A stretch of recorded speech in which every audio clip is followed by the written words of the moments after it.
That's one of the reasons why I accepted the part-time student clinical teacher for nursing, because I was so hoping that I would get an African American nursing student so I could encourage her, because it is different for people of color in a college that's not a HBCU. I Yeah. always get it confused.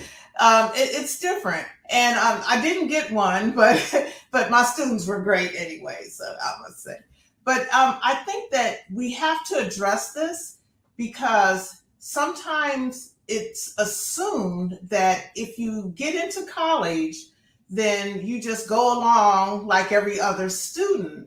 And as much as some people don't understand that there's a difference for African Americans, and especially African American males at this climate, Yeah. you know. Do you agree? I do. I absolutely do agree. Because there's so many odds against us, right?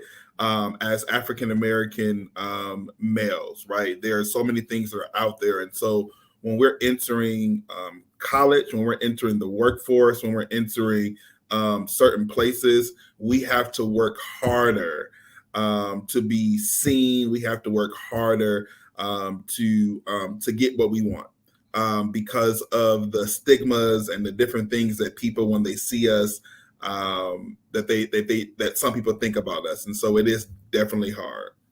Yeah, I mean, just and I don't mean to harp on this, but because I watch TV, but just looking on TV and seeing the negative images of African Americans males, it's like you have to kind of watch BET just to see African American male that's successful, that is not beating up a woman, that is going to a 9 to 5 that he owns Right, and right, is employing other people right, and right. dressing like successful or dressing casual and still being successful. You have to search hard just to find that image, you know? Right, And if you don't see it, you don't think it's attainable. right, What do you think about that? right. You're absolutely right. You do have to search hard. I grew up watching BET, so growing watching BET and seeing those, the entertainers, and it wasn't just the musician. I mean, the singers or the rappers, but they were, when I was growing up, because I graduated from the Cleveland School of the Arts.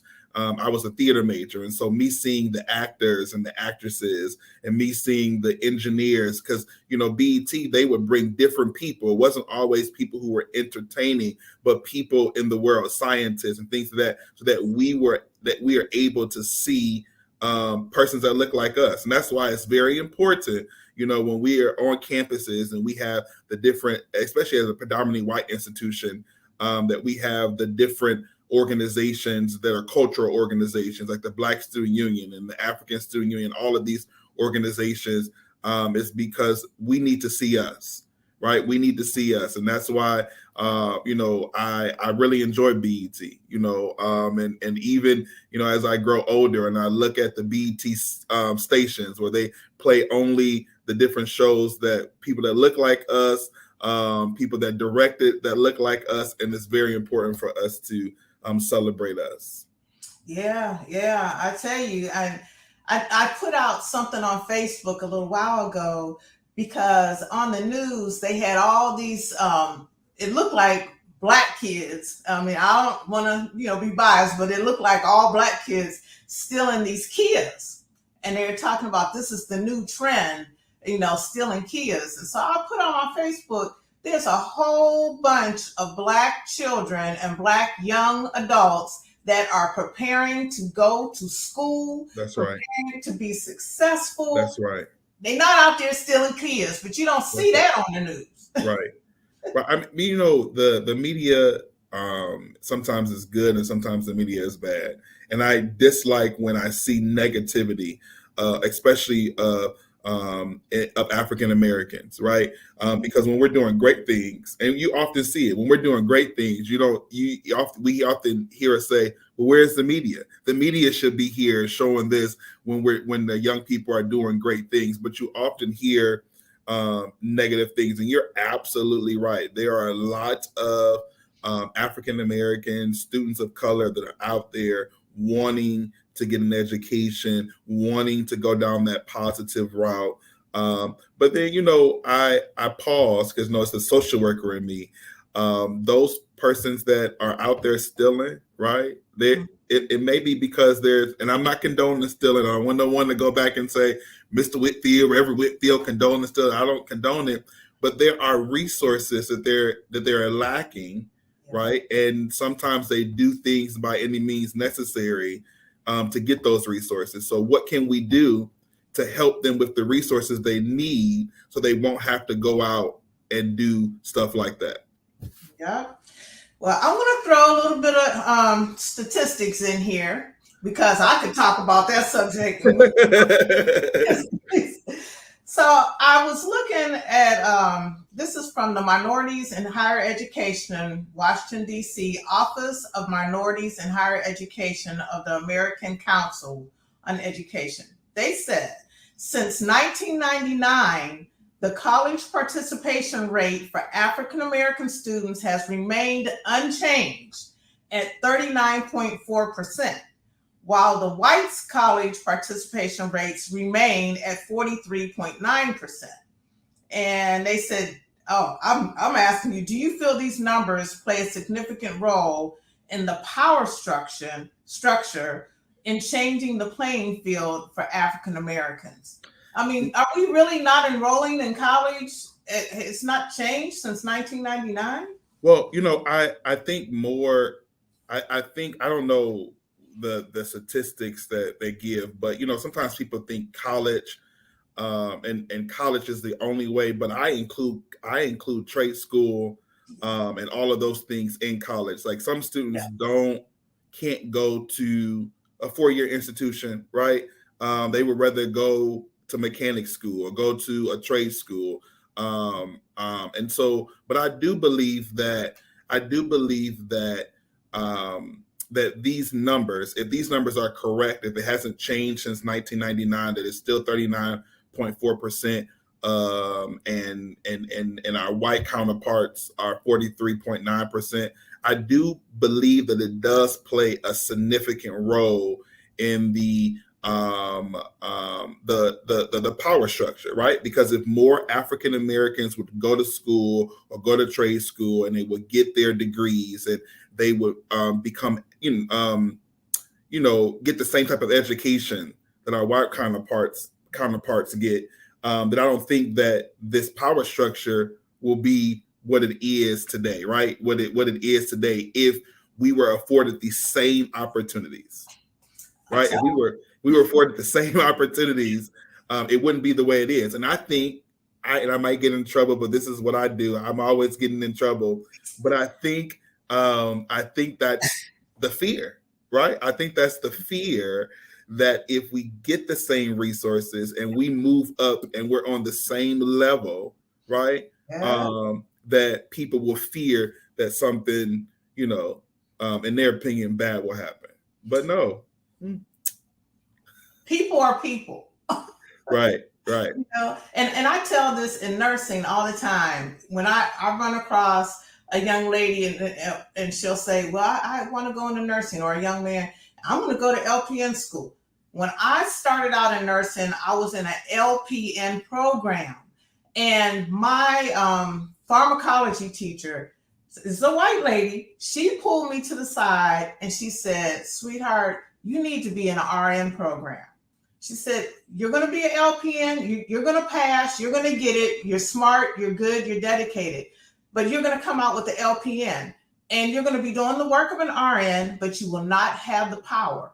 The RN will make the money. The RN will be able to make the same decisions you make, but no one will take you seriously because you don't have that RN. And it gives you power, just like a BSN gives you power over an RN. So I tell them all the time, they tell them, oh, it's an easy 18 months. You'll have your LPN. I'm like, no, no, no. Right. Put in that little few months of work and get that RN to start, because it's about having the leverage. Yep. I'm so glad that you said that because, and I do apologize if you hear my computer Look, noise, I but got dogs barking.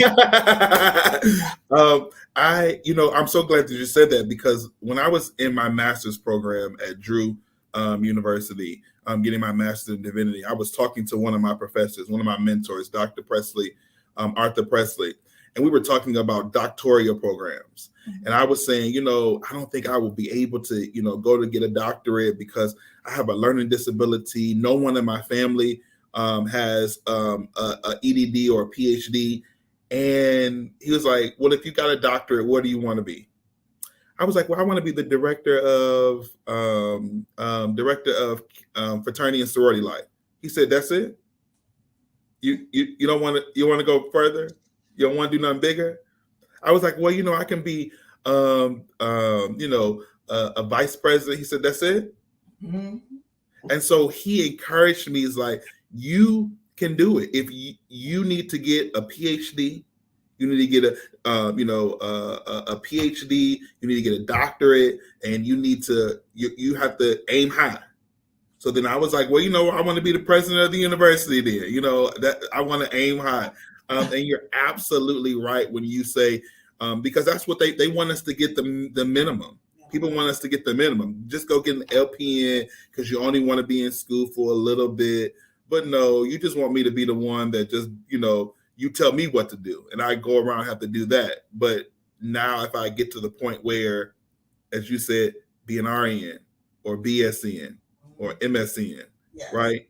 As I go up, I get more power and I'm able to do more things and apply for more jobs and get into a higher positions. Yeah, and bring somebody else along. That's it.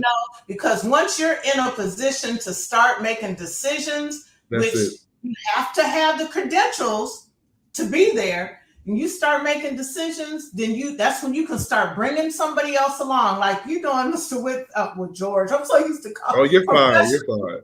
It's like you are so much of an advocate for these young African American men. It's like some of them just need to know that, first of all, that they can make it because they're looking at you. Yeah. You've made it. And also to know that there's struggles that only they are going to face. Yeah. And I think that for me as a woman, I think one of the barriers for African American men to not even consider a 4-year college is money, and then thinking they can't make the grades. Have you found that to be the biggest barriers? And if not, what else do they suffer through? Well, I was thinking about that. A lot of students feel like they can't afford college. Like that there's a barrier to money. But I try to tell them, especially since me being in this position as a care manager and having to do research on resources and things of that nature, there is money out there for students, but you have to, it's not like there, like, it's not like, oh, you can see it, but you have to do research. There are, when I was growing up, I'm left-handed. Right. And so, the majority of the world is right-handed, but there's scholarships for persons who are left-handed in this world. Right. And so all you have to do is go find the scholarship. I know when I was growing, I don't know if it's probably still out here, but fill out the application for being left-handed. Right. And so, college is expensive. Right. It is expensive. I don't encourage people to take a whole bunch of loans out like I did. Find another avenue. But I think the biggest barrier, as you have alluded to, is that people think they can't afford college, or that because of their background that they won't be successful in college. Because I think a lot of students have an interest, but because of what has happened in maybe K through 12, right? And they were like, "Oh, I can't wait to get out of college. I can't wait to get out of school because I'm done. I'm just tired." It's because of the struggles they went through in K through 12. But it's like different when you get to college because, as we know, in college, your first few years is general eds, but then the remaining of your year is stuff that you like, that you want to do. And then when you get into a master's program, the whole program is about what you like. And so once you get, and that's what I try to encourage students is like, college is great, right? College is great because you can hone on something that you like, and not even college. If you go to trade school, right? You want to be a mechanic and you love fixing cars, go to a trade school, get that degree, get that certificate, and then you will be certified to be able to fix cars. Yeah, I'm telling you, because everybody has a special gift, you Yes. know? And I Yes. think because, especially nowadays, a lot of the younger people have so many struggles, like you said, between K to 12 in the school system. A lot of schools aren't seeing them, and because of all the struggles and the hurdles that happen before they even get into the classroom. Yeah. Yeah, so like you said, when a young man makes it through high school, the whole family rejoices because Yeah. it's like, thank God, because there's so many hurdles. Yes. But when you get to college, I know I went back to college when I was 52 when I started back and I went for nursing. And of course, everybody was 30 years younger than me. And I went to a 2-year college to get my RN Mm-hmm. and then transferred to Cleveland State to get my bachelor's. But I was not only the oldest person in every class, but I found that I was the only African American once we got past the preliminary classes. You remember when you were talking about the prerequisites? Yeah. The gen Which, eds. yeah, Yeah. which can be tedious, but I had been out of high school like 40 years, so it was hard for me to go back into algebra. And Yeah. sometimes when you start college, you go back to high school. Yeah. Yeah. And it's like mind blowing. Like I don't really want to go through this anymore. But I wanted it so bad. I struggled through it, but I had people discourage me who should have been encouraging me Yeah. because at 52, I worked at a major corporate law firm before and while I was going to school. So I clearly was smart enough I got in the program, and clearly I was determined, but I found that any like misstep, I was discouraged from Mhm. continuing. So, little subtle things like maybe this is not for you, or maybe you should try something else. And I'm like, I have a career. Mhm. I'm doing this because this is what I want to do. It's extra. So, what can we do, or what resources are available for that young man who is discouraged by? And I'm telling you, I know it happens, and I know it's not you, but I know it happens where if he has a job and oversleeps and is late, 5 minutes late for class, and get the teacher tells him you're not ready for college. College, you have to be on time. What do you say to young men to keep them coming and to keep them encouraged? Because the world ain't kind. Right. Well, in our culture, it depends on who's saying it to you, right? Especially in African American culture, it depends on who's saying it to you. If you have someone that you look up to, because I have a lot of students that come into my office, and I have to shut the door and have a conversation with them. Like, let me tell you, I'm gonna tell you how I need to tell you, because you need to you need to be successful, and you need those professors and those teachers and those educators and those mentors that will come along and encourage you. You're absolutely right. I had teachers in K through 12 that said negative things about me. I had I don't really think in college I had a lot of professors that said negative things about me, because I had mentors that surrounded me. But I tell students that you need to get you someone on campus. Like you need to identify someone on campus when you first get there, or maybe you may not know. You're looking around, someone that you can go to and they can be real with you and have conversations with you. And don't get frustrated because some professors, listen, as a care manager, sometimes I get frustrated at sometimes what some professors come back and say to me regarding a student. And I'm like, you don't have compassion? Like we all went through some things. We're all going through some things. And a lot of the students now are students that are students of COVID, right? And so that's another barrier. That's another barrier for students who to deal with this season of COVID. When I was going to school was one thing. When I first went to college, it was 9/11, right? I was a freshman, just started college at Wright State University when 9/11 happened. And so, and the professors had compassion. And so I tell students all the time, you have to have someone that will tell you the truth in love, and then that someone that will advocate for you. And that's one of the things that I'm so happy that I am in the position that I'm in, because I talk to students who are members of Cleveland State's community, and I tell them, as if they're not a member of Cleveland State community, they need someone to come and talk to and have a conversation with, just to give them some words of advice, because it's rough out here. And I tend to not try to tell my testimony often a lot. I tell it a lot, but I don't like that to be the focus when students are coming in. But I often have to tell them my testimony to let them know I get it. You got a learning disability? Yep, I did too. It was stressful. Yeah. You have mom and dad on drugs. I did too. Right. It was stressful. Your grandmother raised you. Mine did too. I'm a first generation college student. And guess what? If I can make it, did I graduate from college in 2005? I did not. I was supposed to. I did not. I didn't graduate until 2009.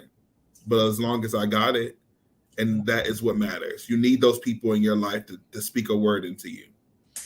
Oh God, that's so true. Because like I said, I didn't have anybody to go to, but I was an adult and I had my conviction and I knew that, and these young people, I give it to y'all. I give it to the young folks for sticking in there and even trying, because it's amazing to me how much they deal with outside of the school. And as a parents, y'all have to be there for these young people. They act like they can handle everything and they got everything under control, but they are still young adults. That's They right. have not lived life like we have. We're a grown folks and we understand and learned our lessons, and now they're in the process of doing that and trying to get an education.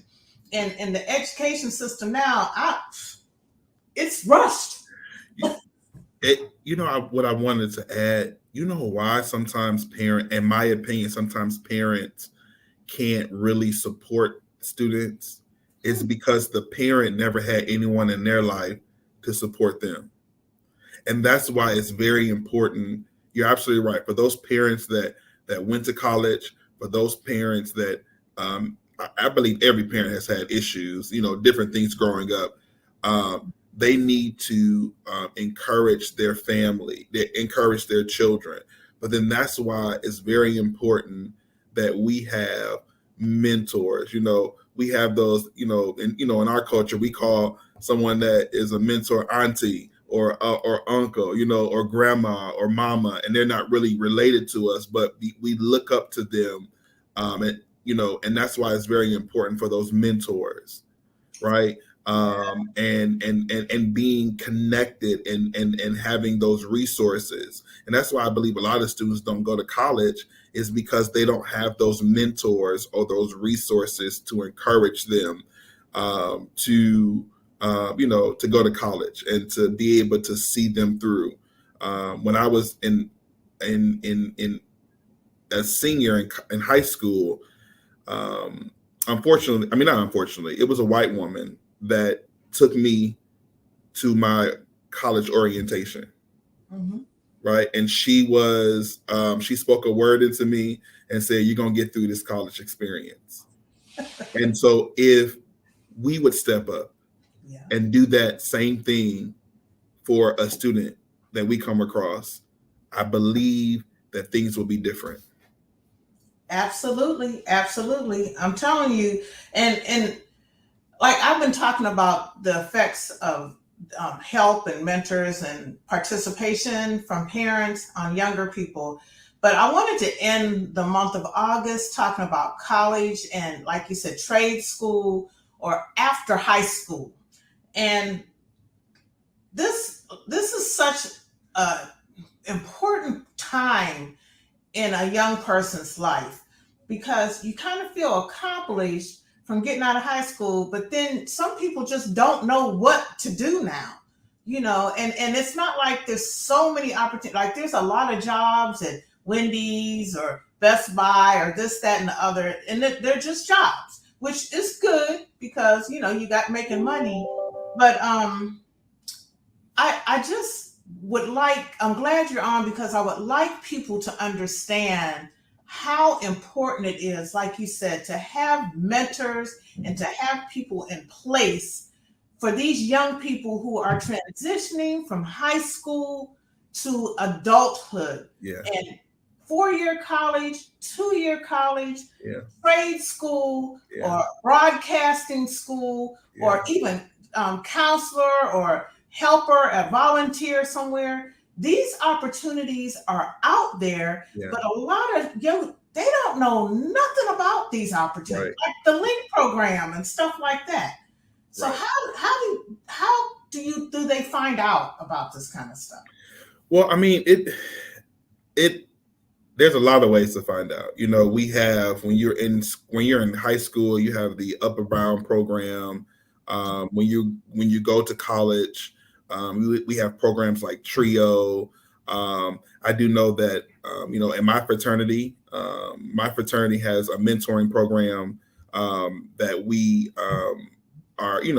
mentor young men and tell them about information. And the great thing about it is students can come on college campuses and get information without even being a student on the college campus, right? You can go to a community college. You can come up to Cleveland State. You can go to any community college. You can go to like trade schools to get the information, right? To get the information and the different resources that are out there for you. So Um, they don't have to take their parent with them when they go to get the information. They don't, Okay. not always. You can come yourself. Some students, I had to tell a lot of students when they come into my office and they're here with their parent, and I'm talking to the student, right? I'm not looking at the parent. I'm talking to the student, and I have to tell the student, that you are now in our eyes, you are 18 years old, you are grown, you are a college student, and you are responsible for your education. And so that's why I'm talking to you. Like I can't give your parent any information, right? I can't give your parent any information without you telling me that it's okay. I had one student that needed to take medicine, right, for whatever reason, and asked me, well, what is the procedure of me taking medicine? And I was like, well, you can take it whenever you want to. Just make sure you take it. Because, in high school or in elementary, you got to have the nurse and da da da. And so it amazes me how students are coming from high school and coming into college and have all of these questions. And I often wonder, are we doing a disservice to our students in the 12th grade, right? And not letting them know, what to expect when they come to college. Wow. Right? I mean, because coming to college, right? Whether it's a trade school, whether it's a community college, whether it's a 4-year university, it opens. You are now grown up, Yeah. right? You are now grown up. And I wish someone would have told me that, right? And to tell you, got to be careful of college campuses and people who will try to get you to get a credit card and get you to do this and get you to do that. And so that's why it's important for you to be connected even now. So if there's a 12th grader that's listening to this, if there's a parent that has a 12th grader or in high school, get your child connected to a mentor so that when they go to college, they'll have somebody on that college campus or wherever, trade school, that they can get those resources from, right? And they can look up to, because there's so many resources out there. I'm telling you, and I just did a show Sunday about do you know who's in charge of making the active shooter plan for schools? So just like with that, with college, as a parent, if you're paying for it, or as a student, since you're grown, you should know who is in charge of your safety, who's in charge of the money you're paying, who's in charge if something goes wrong in your dorm, who's in charge of the administration of the school that Yeah. you're in. You Yeah. should know that as an Yeah. 18-year-old college student. Yes. You should know who is in charge, who makes the decisions, Right. because you might have to go to them about something that's important to you. You know, you should know these things, and don't depend on your college counselor. I'm so glad you said that, because some of the students, and I was one of those students, when you get mad, you just send an email to the president of the university, like the president of the university can do something. You know what I'm saying? Like you need to know who to go to, because what will happen is you'll send an email to the president of the university, then the president of the university will send the email to the person that it needs to go to, right? Or ask questions. And so you're absolutely right. You need to know who are the important players on college campuses. And the great thing about college campuses is that we see more persons of color or African American staff and faculty than we did in some school districts in America, right? We see more on campuses, and it may not always be professors, right? Because I only had like a few professors that were African American when I were there, but a lot of the staff members. And so when we're talking about the resources that are on campus, you're absolutely right. Go on campus and get there early and go around. See who works in the cafeteria. See who works in the caf, right? So one day maybe you may forget your ID, or you may not have enough money, but you know who's in charge there, and they'll say, you know what, I'll let you through this time because I know you, right? Know who works in the financial aid office. Know who works in the bookstore. Know who works in student life. Like our department, we're the Division of Campus Engagement, Diversity, Equity, and Inclusion, and that's including a lot. We have the Office of Disability Services. We have campus engagement, which is our student organizations. We have our care management. We have Office of Disability Services, counseling, and there's so many more people under our division. You need to know, right? Right, like our vice president, right? You need to know. Yep. You paying for it, you might as well get the whole experience. Don't just go to the football game and look at the cheerleaders and I'm in college. Pay attention from day one, because you have to take advantage of everything that you're going there for. It's not just in the classroom. Like you said, you have to go and find out what's going on and who knows what. And I'm going to tell you something, just like I said before about the kids in school, you should know who the cafeteria lady is, like you said, because they're going to look out for your child. Listen, let me tell you, and then sometimes they get a little discount. I'm not this big for nothing. I love to eat, so I knew them. I knew the people in the cafeteria. Listen, I go down there now. The people that's down there now weren't there when I was going to school, but I know them now to the point where they see me. I was coming from getting some food from somewhere else off campus, and one of the ladies that work in the cafeteria yelled out of her car, "I see you didn't eat with us today." Listen, I know them. Okay. And then also to know the people in the bursar's office. Did I say? Because I'm going to tell you something. When it's time to make a payment and you're like, oh man, those people know when stuff is due, when it can be due, and know who to call if you find out you need some aid to this semester. They'll be like, well, hold on, sweetheart, because I know you, or I know your mother, or your daddy came up here and talked to us about his finances and we're going to work this out. It pays to be present at the college or the school, the trade school you're at. Don't let them forget about you. Right. Okay. Especially if you're a person of color, because sometimes you're invisible anyway.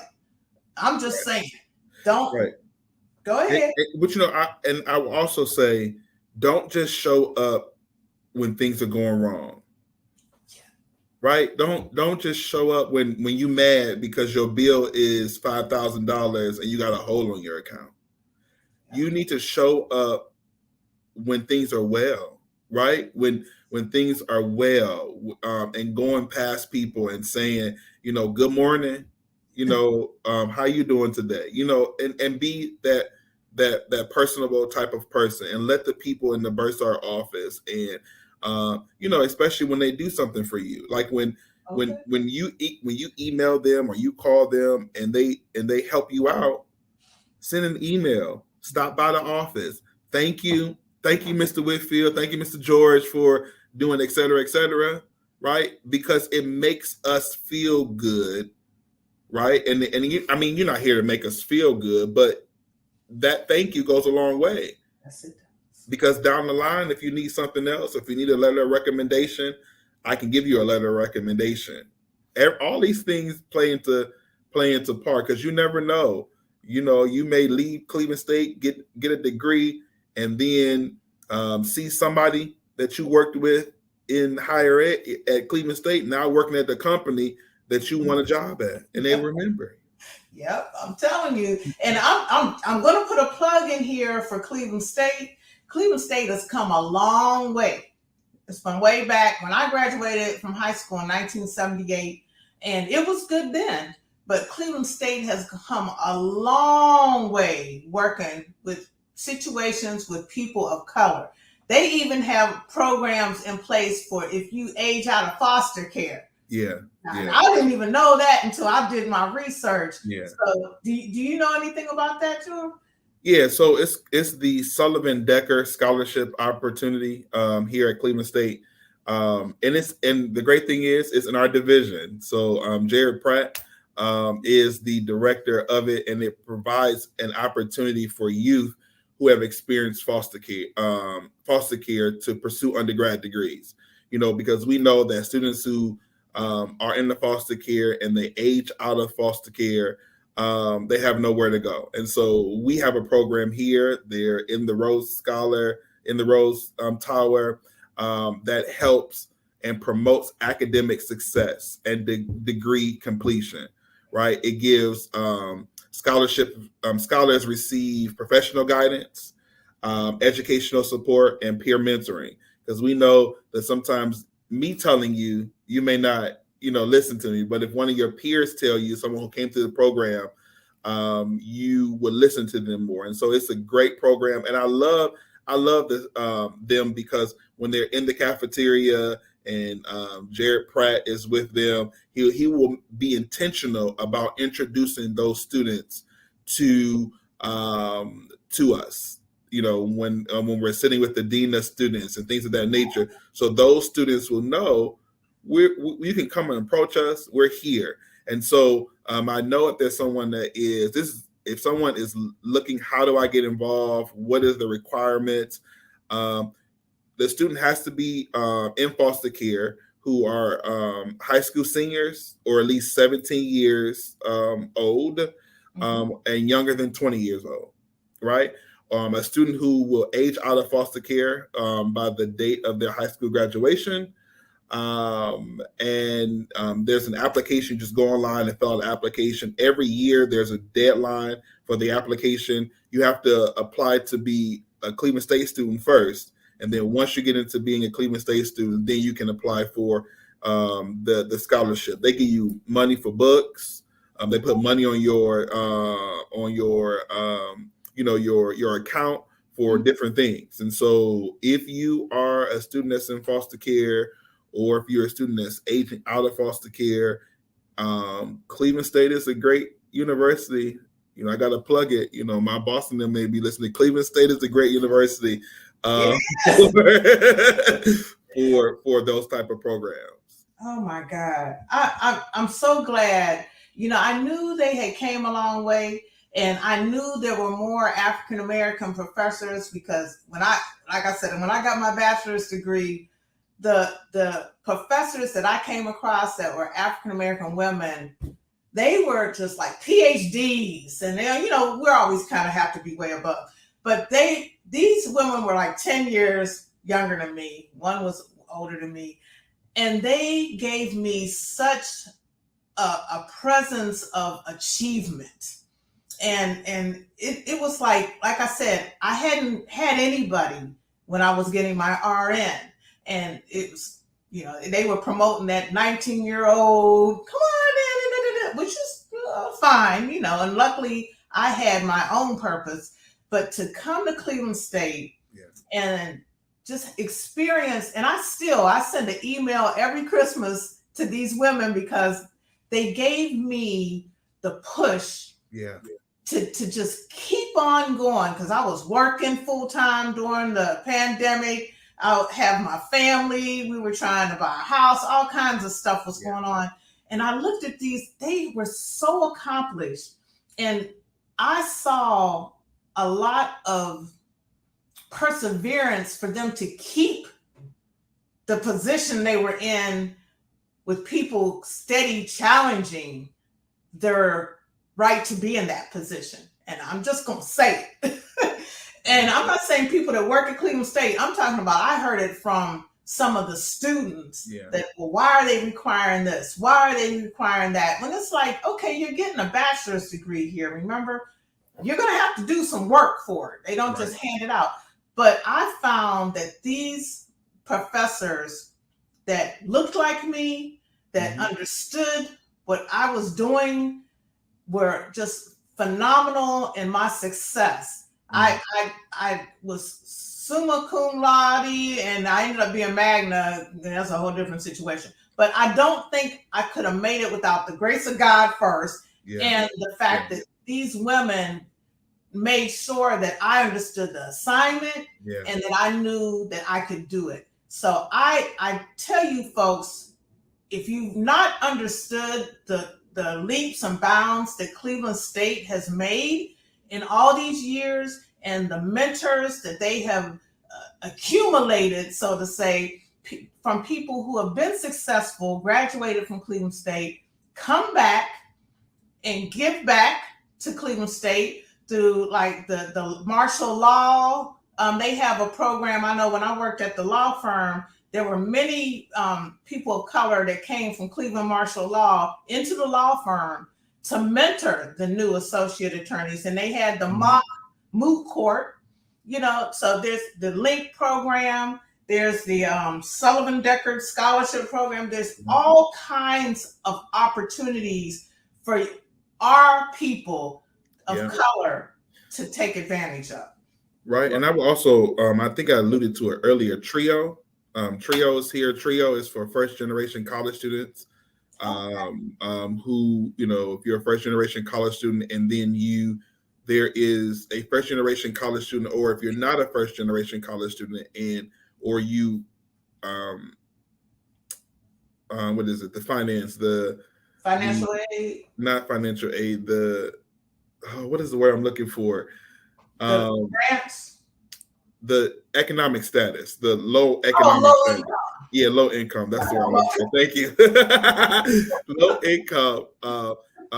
There's a status there, if you were low income and things of that nature. And first generation college student, even if your parents went to college, but if they could have went to college, but if they didn't get a degree, you still are considered a first generation college student. And so you have those programs there. We have a veterans program, for those students who are vets. We have a Veterans Resource Center, which is a part of our division as well. So there's so many resources on Cleveland State's campus, and not only Cleveland State's campus, but there's so many resources on so many other campuses that I'm not going to say their names because I want you to come to Cleveland State, right? So, but there's so many resources. You just have to get on campus and figure out who you need to connect with. So if you come to Cleveland State, come to the our division on the third floor of the student center, and we're here to help you navigate our college campus. Woo, this is great. This has been great information. I'm so glad you took time out your busy schedule because I know you busy. But look, everybody, Mr. Whitfield's information will be in the advertisements at the end, the trailer. Get the information. There's information about these programs too at the end. Get the information. If you don't have someone that is going to college or wants to go to college, pass it along to somebody else. Because ultimately, high school is good, but people always look at what you've done since high school and they give you your cred on that. So Yeah. if you come out of high school and you start a multi-million-dollar business, great. Yeah. But I suggest you get some kind of skill, get some kind of education, either 18-month, 2-year, or 4-year degree, get you a master's degree, get you a PhD, get whatever it is you want to get. There's, like he said, there's all kinds of money out here to get. If you left-handed, you can get some money. And Right. A lot of really smart people are left-handed. I'm just going to tell you that. That's right. That's right. We are. Because everybody, when I was in school back in the 70s, when I came out, they used to always make left-handed people think that they were just stupid because they left-handed. Right. But contrary to popular belief, left-handed people are really smart. Right, right. So are right-handed because I'm right-handed.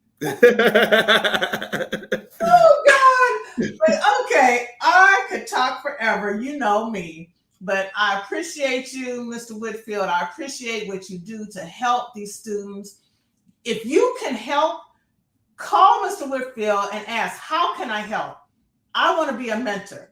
I want to offer some money. I want to start a scholarship. I want to, get some information to help somebody. Call him. The numbers and the email will be at the end. And give some kudos to our college advisors. Right, right. Hey, there's one other resource I want to say, because I think it's a great resource. Here at Cleveland State, we have a food pantry. And so if there's persons out there that want to give back, if there's organizations out there that want to give back, we need toiletry items and we need food for our food pantry. Our food pantry is any of our students are able to come to our food pantry. And so when they are needing food, it's open throughout the semester. If a student needs to get into it after it's closed, if it's not open that day, we can get them in as care managers. And so I needed to make sure I said that because I'm trying to stop the stigma of that's out there of people who go to food pantries, right? Right. And so there's no problem with going to a food pantry if you need the resources, right? And we know that college students can't.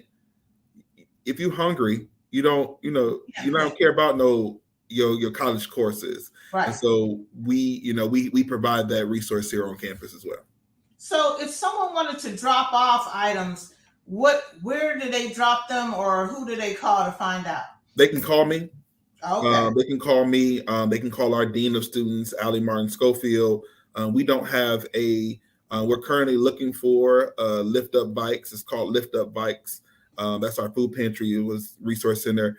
We're currently looking for a coordinator. So if you're looking for a job, go to the Cleveland State's website and look up Lift Up Bikes coordinator. They're looking for someone to run our food pantry.